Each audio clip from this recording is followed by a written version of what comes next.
Okay, so yan mga idol, video ulit tayo kasi may mga iba na nagtatanong ng available units.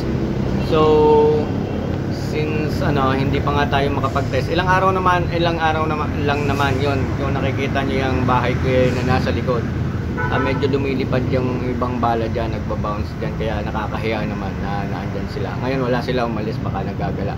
So ilang araw na lang aalis na sila, makakapag-test na ako. So yan nga pala, reminder na rin dun sa mga gustong sumali sa raffle natin, huwag na kayo magpaalam sa akin. Andyan sa yung link ng page natin, ilalagay ko na sa description. Click nyo lang yan at irerekta na kayo. So huwag nyo pong i-PM sa akin para fair tayo.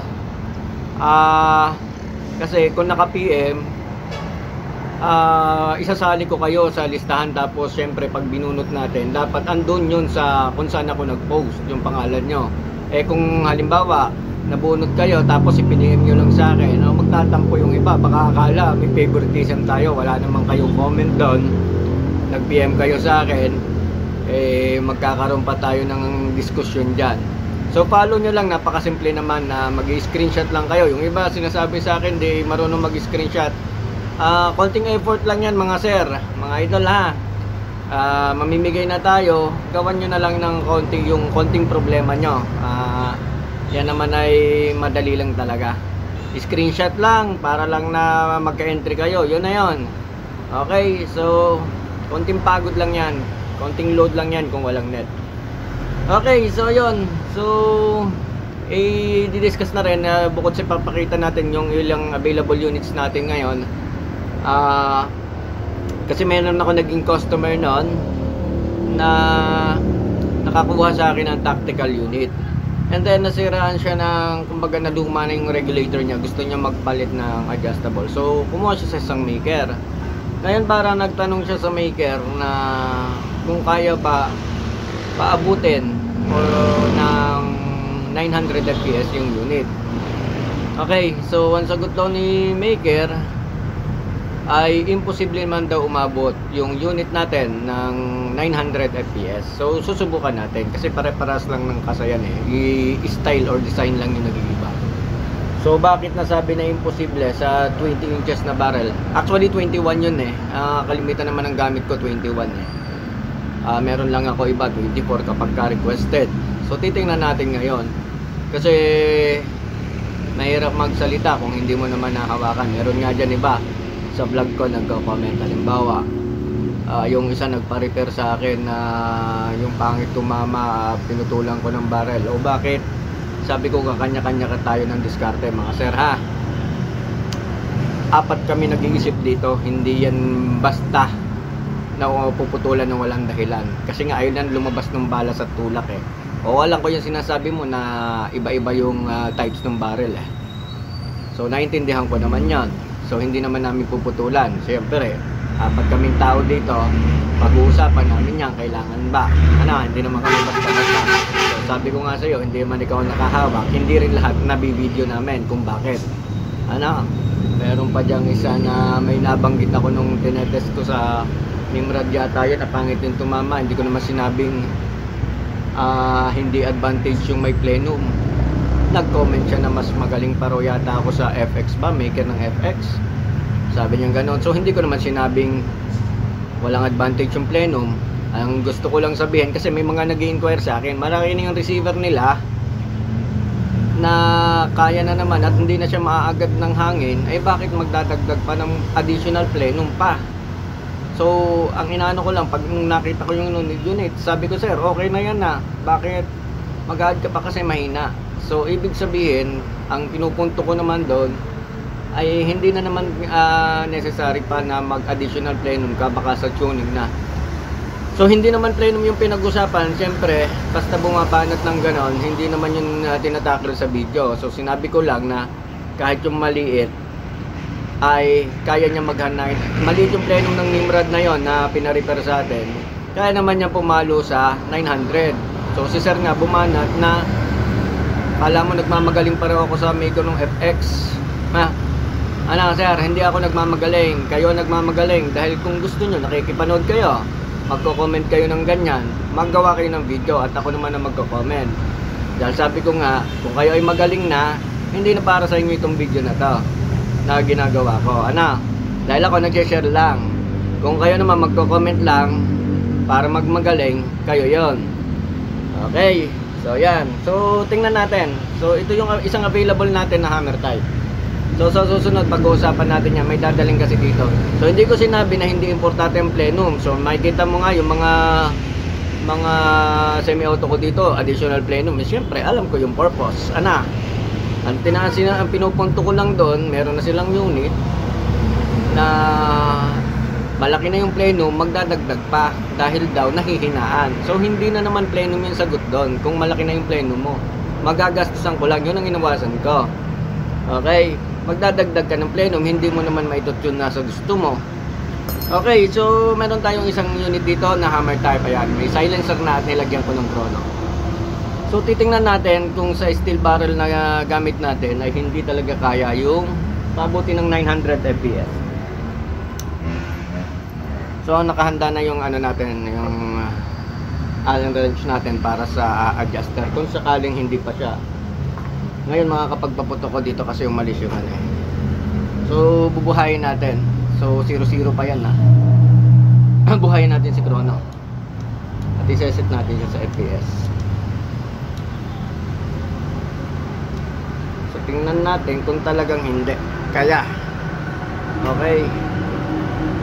So hammer type yan, isang available yan.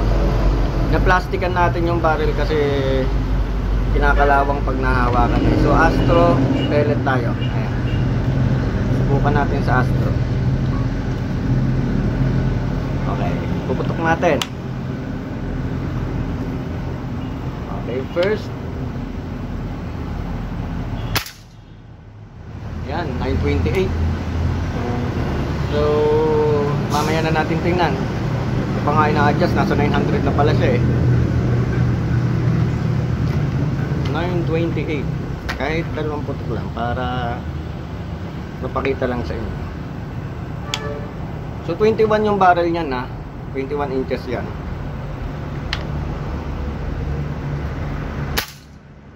Oh, 920. So ayan, hindi ko pa nga ina-adjust yan eh. Actually, pwede nyo pang laruin yan dito eh. Okay, so ito yung isang unit na itetest natin. So dyan pa lang, hindi ko na i-adjust kasi napatunayan na natin. So sino man ang sinungaling, chrono o yung nagsabi. So ayan, ang una 928. Next 920. Okay, so doon pa lang napaabot na natin ng 900. Hindi ko na kailangan i-adjust pa o palakasin pa kasi minsan masasagad din yan, hanggang doon lang siya. So ayun, kung mahirap kasi, halimbawa nga magsasalita tayo na hindi mo naman nahawakan tulad ng ibang nagko-comment. Di naman ikaw nakahawak ng unit na pinapa-repair eh. At yun namang ibang nagpa-repair na satisfied naman, di mo lang pinanood yung video. Kasi hindi nga lahat, mabibideo ko lahat na pinaggagawa namin. Ano? Kaya bago kayo mag-comment, mag-isip muna. Okay? Yan ang isang unit natin. So napaabot na natin. Hindi ko na i-adjust sa sagad. Sa testing na lang siguro. Kasi yan namang unit na depende naman yan. Meron pang isa nagsabi na wala pa rumaan nakita magandang patama. Okay sir, sige, pagbibigyan na kita. Siguro naman, dahil siyempre nasa subdivision ako sir, kalimitan ang kumukuha sa akin, mas gusto ko masasatisfy sa power. Hindi man sila nagkukumpit eh. And adjustable din yung ating hammer. Kung nakuha nyo to, chinecheck natin, tinetest natin yung barrel and accuracy and power, velocity. At okay naman kayo dyan sa naglalaro ng 900, 870 to 900. Kung gusto mo ng one hole, malamang isa-sacrifice mo yung velocity mo and magtanggal ka ng silencer na hindi naman pwede sa akin dito dahil nasa subdivision nga ako. Bihira nga ako magpaputok. Hindi nga ako nagpapaputok ng walang silencer na. So yung nakikita mo, alam ko namang isa kang veterano, mga sumasali sa competition, tanggal yung mga silencer kasi nakaka-apekto talaga yung sa accuracy. Sa akin hindi pwede rito. Limited nga lang yung area ko na mag-testing dito. Okay. So alam ko naman kayo ay nagko-comment para lang, ewan ko, mag YouTube na lang, mag video kayo ng inyo para ako naman magko-comment. Okay, so yan ang isa nating available. So umaabot yan ng 900. Ganyan din yung receiver na ano pala natin, yung paparapol ha. Wala lang trigger, may nagtatanong nga pala. Receiver lang po tayo. Yung mga nanalo noon, sina Sir Awid, sina Sir Sampaga, yun ang natatandaan ko, si Sir Joselito Biernes na dating lagi nakasubaybay sa atin.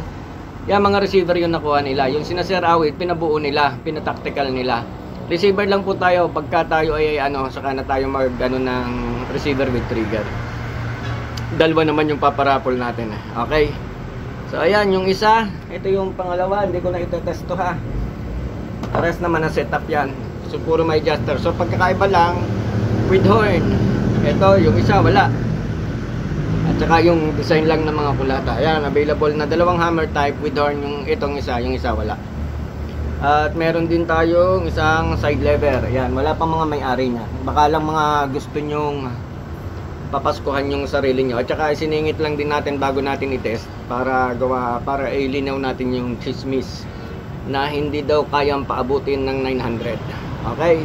So ito ay side lever. Yung hindi pa lang tapos yung silencer. Nagamit ko kasi sa isa. Okay? Side lever wood stock with one magazine and silencer. Yan, available din yan. Okay, so yun. Bahala na kayo kung kanino kayo maniniwala. Kasi pag naniwala kayo sa sabi-sabi, minsan may kasama yung ano, ibang agenda, di ba?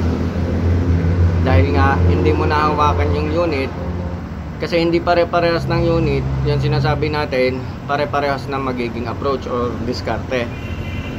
Maaari yung iba nagko-comment, yan, ganyan yung na-experience mo, pero hindi mo pwedeng i-apply sa lahat. Okay, so yun. So ulit dun sa sasali sa raffle natin ay doon kayo mag-comment, nasa description natin yung link. Pagkapasok nyo dyan, hanapin nyo lang yung post ko doon sa gustong sumali, i-comment lang yung screenshot. Okay, so yun, hanggang dito na lang tayo. At kayo na ang humusga daw kung sino ang nagsasabi ng totoo, sinungaling yung Chrono o sinungaling yung nagsabi na hindi aabot ng 900. Pero minsan hindi lahat, depende yan sa barrel na makukuha natin. Minsan yung ibang barrel ay hindi talaga kaya yung mataas, or pag tinaasan mo hindi naman maganda rin naman. Okay, so yun, hanggang dito na lang tayo mga idol. Okay, so tinatamad lang ako kumuha ng metro. Okay, so yan yung ano, 21.